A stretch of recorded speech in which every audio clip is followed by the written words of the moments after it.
Hello, this is Sierra and welcome to another video. Today we're doing another part inside of the Hermitcraft Antihero story.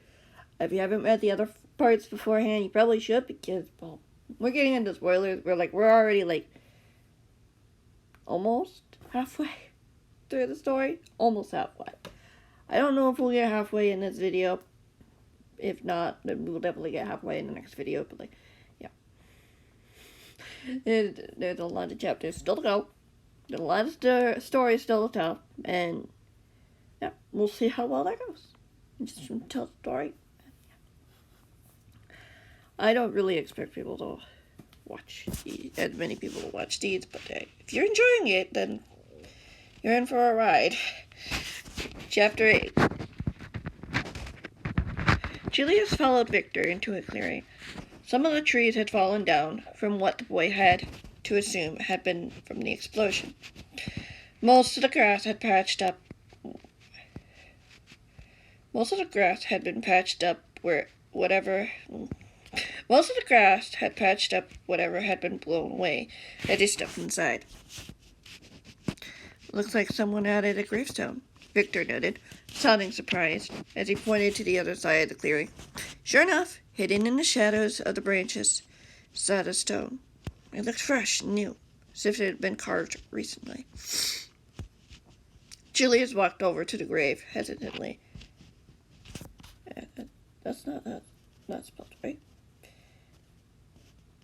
Excuse you.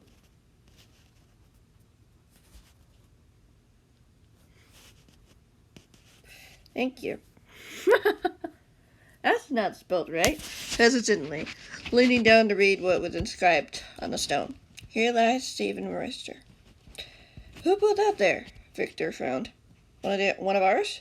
Maybe. Julius frowned, brushing a hand over the smoothness of the stone. The handwriting isn't familiar to me.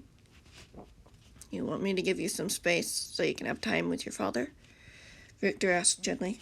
Yes, Julius whispered, falling onto his knees in front of the gravestone. He heard footsteps walking away. His tears filled the boy's eyes. Just seeing his father's name inscribed on the stone was like a punch in the gut. His father was really gone. Surely gone. He closed his eyes, feeling his forehead on the cold surface, knowing full well Victor was watching him. Julius' bottom lip trembled. I miss you, Dad. There was no answer back. No sound that could be heard. He let out a sigh of despair. A memory floated in his mind as he looked up teary-eyed at his father. She isn't coming back, son, he said solemnly. There was an accident. She was gone before any of us could do anything to stop it. Will I ever see Mommy again? Julius had asked. His bottom lip trembled as the man pulled his child into a hug. Maybe someday, the man whispered into the boy's ear. But I promise you, Julius, I won't let anything happen to you, too. No one will take my son from me. Can we play with my toys today, Daddy? Julius pleaded as the man pulled away. I don't know. I'm pretty busy, but I'll see what I can do. He nodded, patting the boy on the head. You're strong, Julius. I can see it in you. Strong like your mother. I'm proud of you.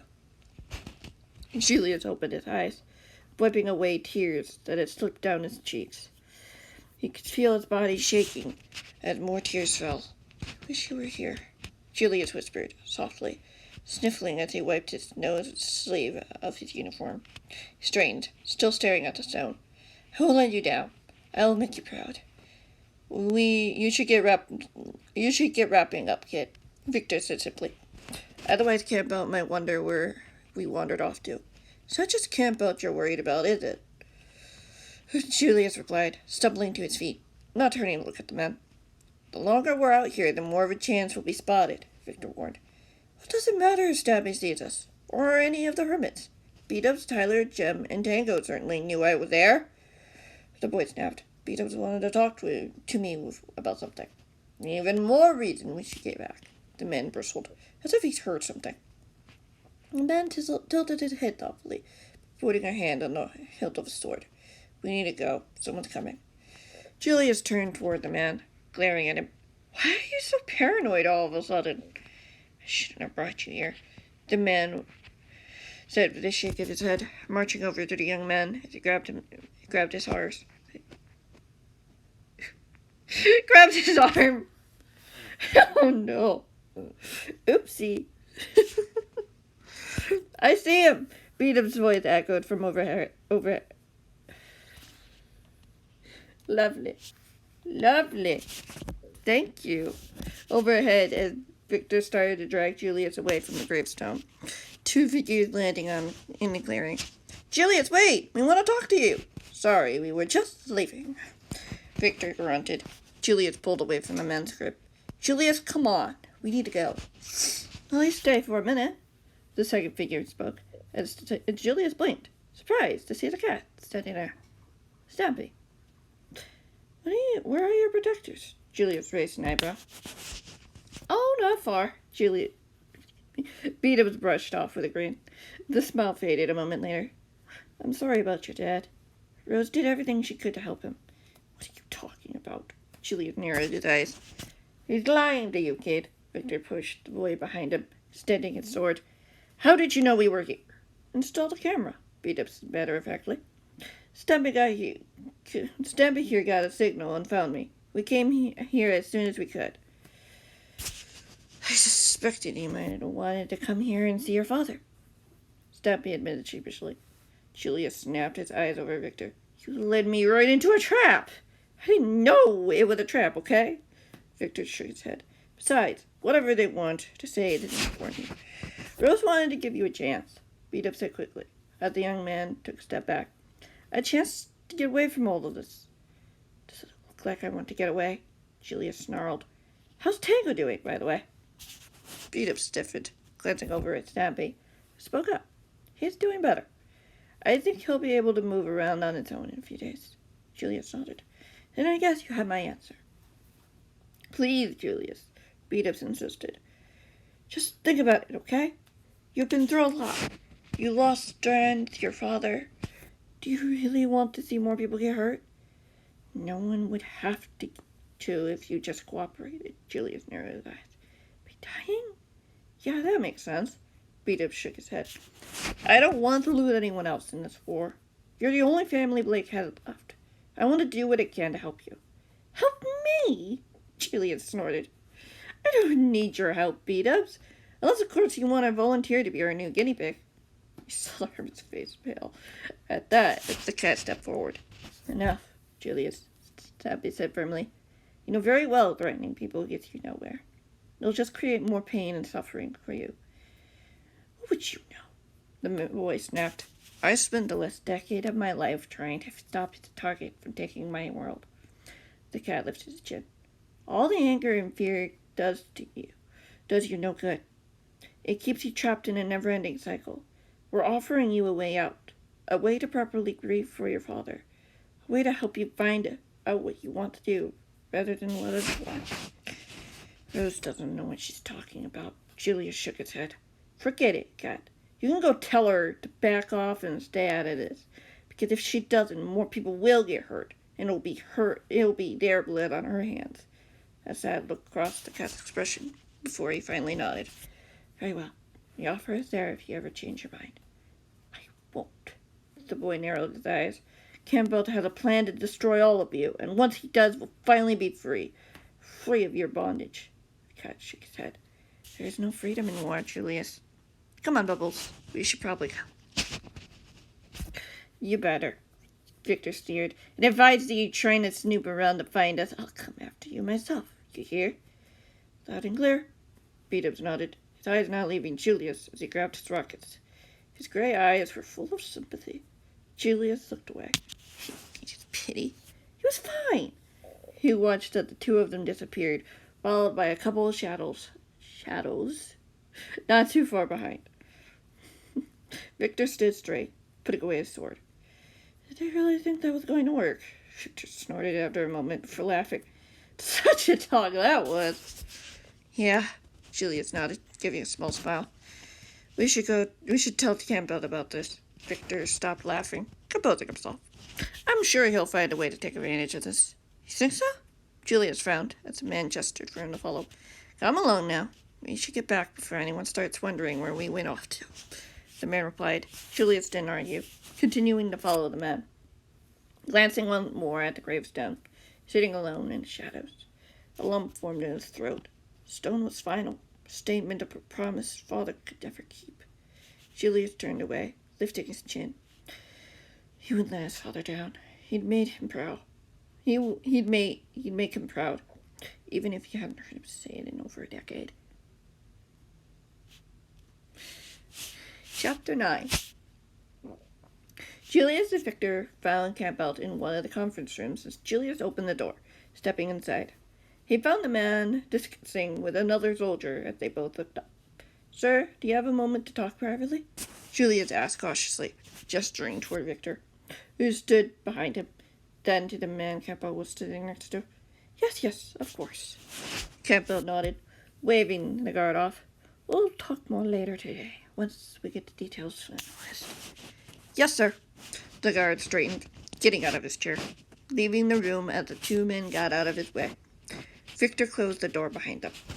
What is it? Campbell finally replied, gesturing for the two of them to sit.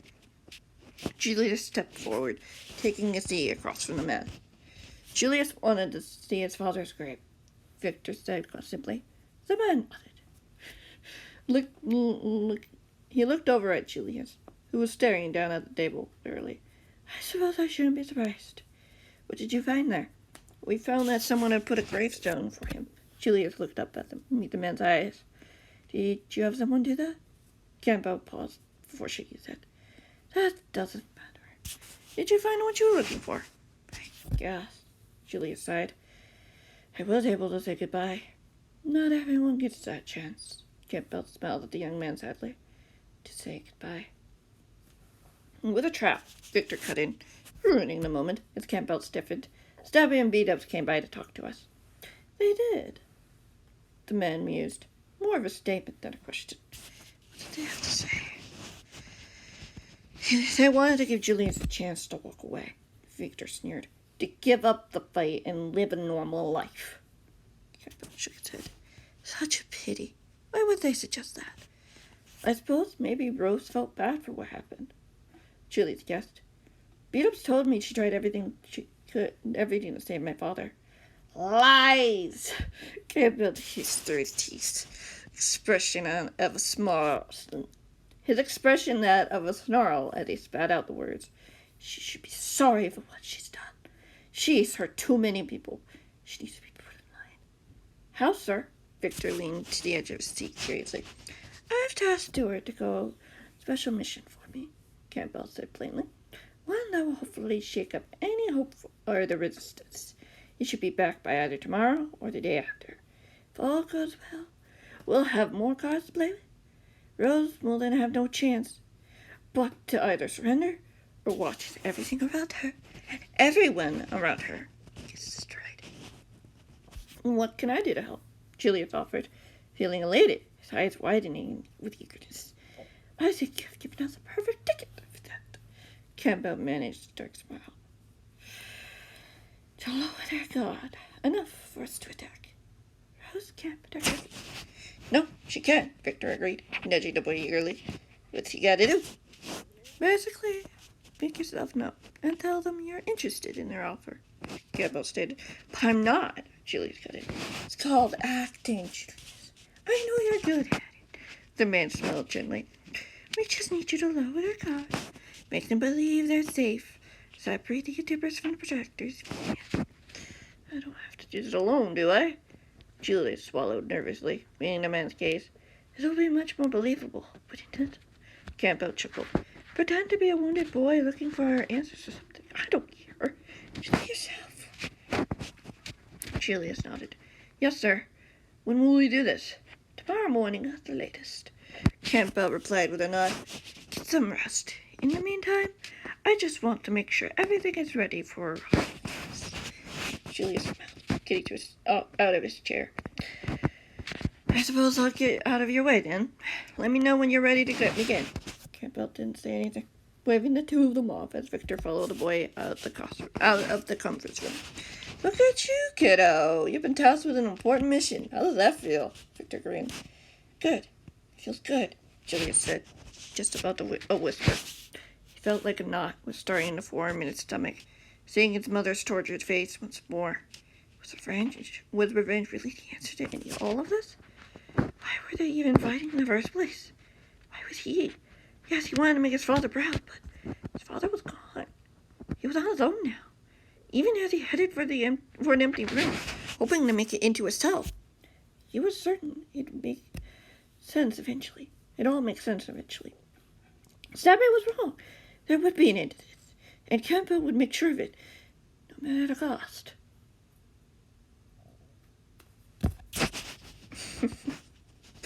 Chapter 10. Julius awoke with a groan as someone shaking him by the shoulders. He opened his eyes, looking up to see Victor staring down at him. "Get up, it's time to go," the man said matter-of-factly, as the boy sat up, wiping the sleepers from his eyes. "Campbell wants to give you some final instructions." "What time is it?" Julius asked sleepily as Victor pulled him out of bed. About 6 other men were still sleeping in the beds around them. Victor led the boy to the open door, pushing him into the hall. "Just enough time for Stampy to do his morning routine and leave for the day," the man grunted. "Meaning?" Julius gazed at him curiously. "It means we don't want to worry about him or the helpers," Victor snapped, gesturing down the hall. "Campbell's waiting for you at the first cell to your left." Julius nodded his head, walking to where Victor had told him to go, finding that the door was unlocked and open. He peeked inside, spotted Campbell standing next to Stuart. Stuart was wearing a headband around his forehead, his eyes narrowing in focus as he stared down at something at his feet. "No, not something." He resisted. Stuart frowned in displeasure as Julius heard a pained groan. "Please, I don't know anything," a small voice begged at his feet through gasps of pain. "Then why are you resisting?" Campbell asked the prisoner. "Why, what are you hiding, hermit?" "I don't..." The voice shook. Julius could just about see the figure between the two men's legs, lying on the side, one hand clenching a glowing blue headband. "Campbell?"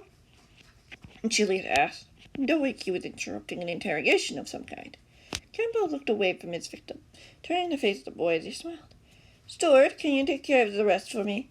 Give him another 5 minutes and let him rest," the man said matter-of-factly, heading for the door, letting the boy have a clear view of their new visitor. "How did you manage to capture Gideon?" Juliet asked the man curiously, as Campbell walked out of the hall, closing the door behind him, but not locking it. "Stuart arrived here this morning with him," Campbell said calmly. "It was easy, seeing as both Green and Scott. It was..." Let me try that again. "It wasn't easy, seeing as both Green and Scott were at a fortified base, but we managed to lure him out. Stuart was trying to get both of them, but he had to retreat when Stock caught on." "That's impressive," Julius smiled, glancing inside the room when he heard a scream of agony. "So it's time for the next part of the plan." "It is?" Campbell nodded. "Do you have your communicator on you?" "Always, sir." Julius lifted his chin eagerly. "Good. Keep it close. I'll be using it to listen into what's going on." The man offered a hand. Julius pulled out the device and handed it to him. Campbell pressed a button before handing it back. "It's a feature Mr. A added to keep tabs on his men, so he'd know if any of them were genuinely loyal to his cause." Julius nodded and smiled. "That's actually pretty clever." "Certainly," Campbell sighed. "Unfortunately, we can't use it to tap into their conversations yet, thanks to impulse security measures."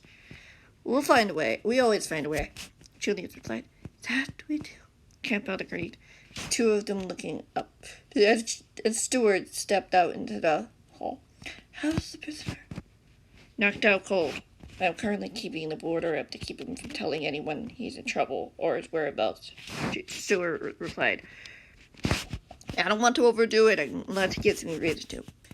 "Thank you," Campbell nodded, looking over at Julius.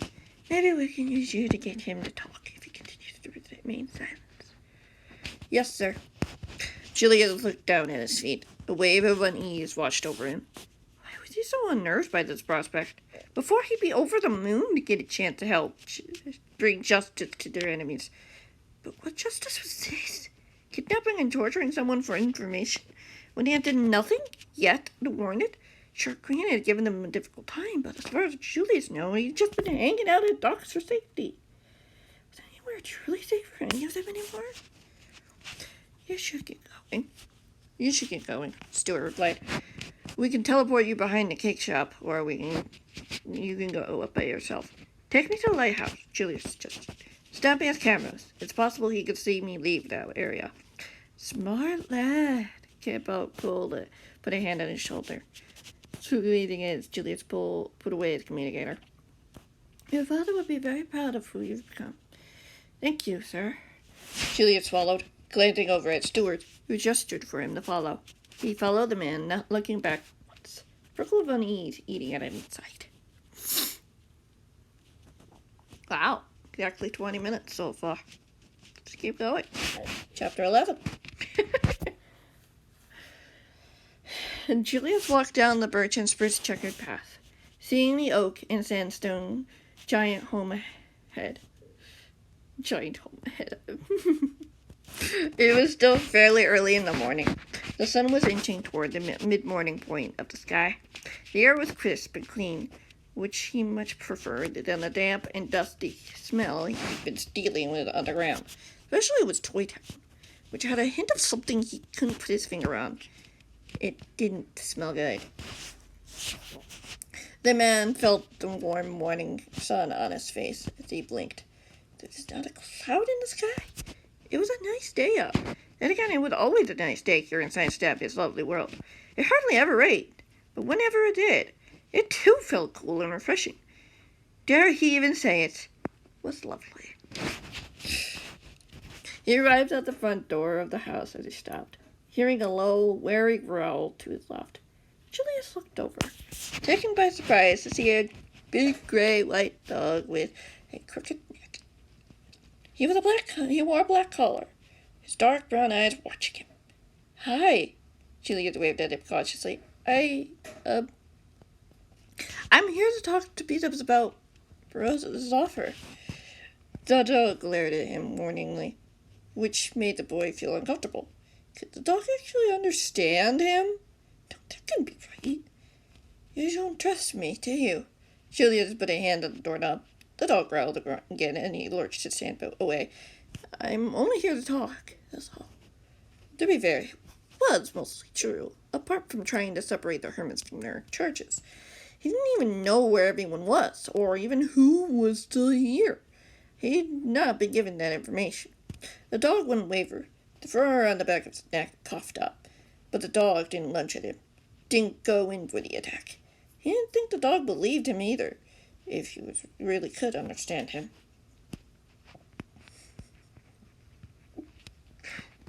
Julius took a slow, deep breath, calming himself as he rolled his shoulders back. He put a hand on the door again. This time the dog didn't growl, nor did he try to hurt it. Julius opened the door, glancing back at the dog warily for one more moment before walking into the house. He went into the storage room, looking over to the main area, seeing a bunch of beds lining the wall, most of them empty. The room, however, wasn't empty. Did you reach him? A voice asked, just outside of you as the door opened and closed. Isaac walked out of Stampy's room, holding a communicator. Doc told me there wasn't a visit last night, Isaac replied plainly. Green snuck out in the middle of the night, and when Doc realized he was gone, it was already too late. Oh, the other voice replied weakly. You can't find him? You can't feel him? Isaac pressed, disappearing from view as Julius crept closer, hearing the creak of a bed as he sat down. He's alive, that's all I know. The voice admitted helplessly. He recognized it to be Impulse. Of course it was. Julius wasn't surprised the man had known Green was in danger. Julius wasn't surprised. Slow down. The man had known Green was in danger and fought through him and other men to rescue him. Even with a live headband that could have killed him. I only know that he tried to call for help. I heard it. I know I did. I believe you. Isaac put a hand on the hermit's back.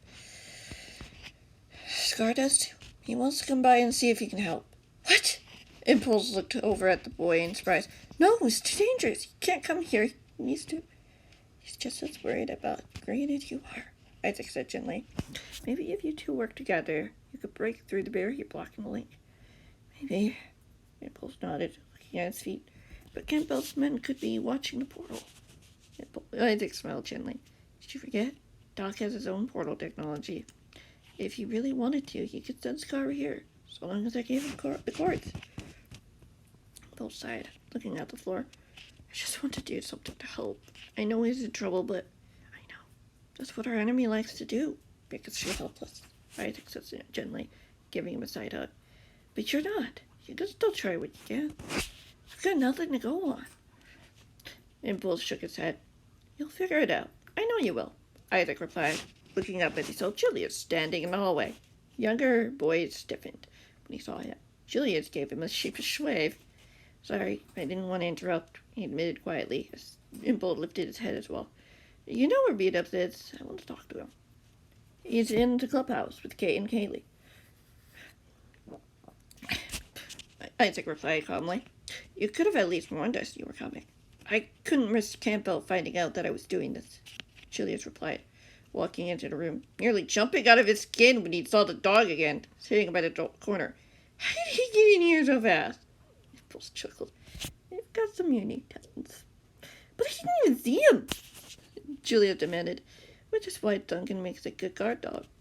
Impulse straightened, watching the boy. Do you know anything about what might be happening to Grian? Julius hesitated for a moment before shaking his head. Sadly, no. Duncan growled at that, which made the boy jump again. His eyes were staring at the boy as if warning him that he had no problem attacking if warranted. He doesn't seem to believe you, Isaac said, getting to his feet. I can go get Beat-Ups for you if you want. Please, Julius nodded. It needs to be quick, otherwise someone might get suspicious. He ignored Duncan's growl as Isaac turned and left the room. Are you sure you weren't here for another reason? Impulse asked, still eyeing the boy. His burn on his face and arm were nearly gone.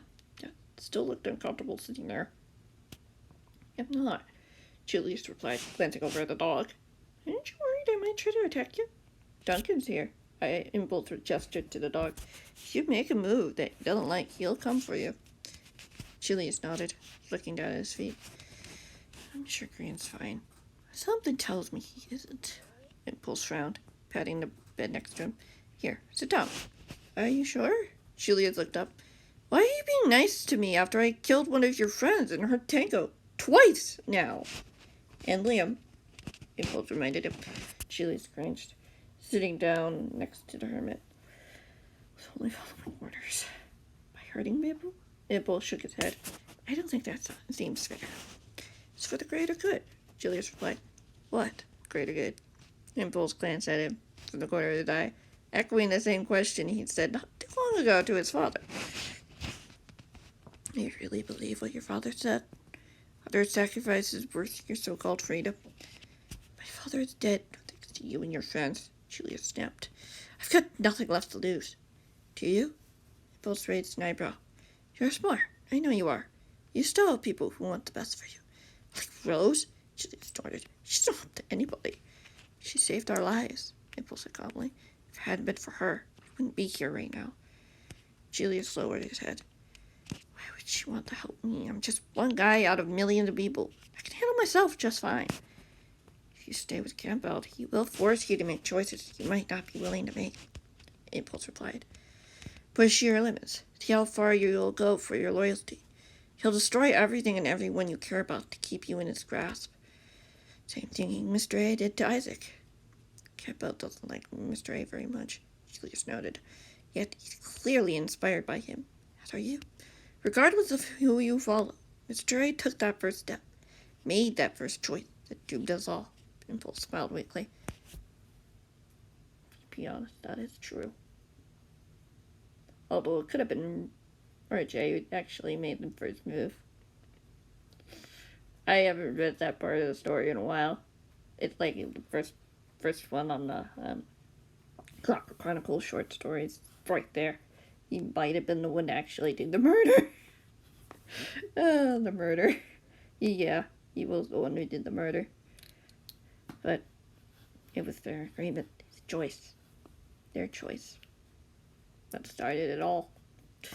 Their choice. Their anger. Their hurt. Pain. Stampy and Scar are definitely onto something.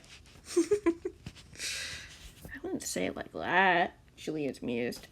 It will be like that. if we keep going on the route we're on. Impulse replied, "Is that what you want?" "I don't know what I want." Julius swallowed, shaking his head. "I want to make my father proud. But knowing he poisoned so many of our people, tough pill to swallow." Impulse nodded. "I know. It's not easy to know what to do. But once you know what matters to you, then nothing will stop you from getting it." Julius said nothing to that. His tears formed in his eyes. Feeling the hermit put a gentle hand on his shoulder. He knew Campbell, and anyone else listening would hear every word. He knew that any moment they'd come and take these people away. He heard Duncan's growling once more. Hearing the click of his claws, he stood. Julius didn't look up. He didn't have to wonder why. He knew we'd have the light from a newly opened portal fill the room.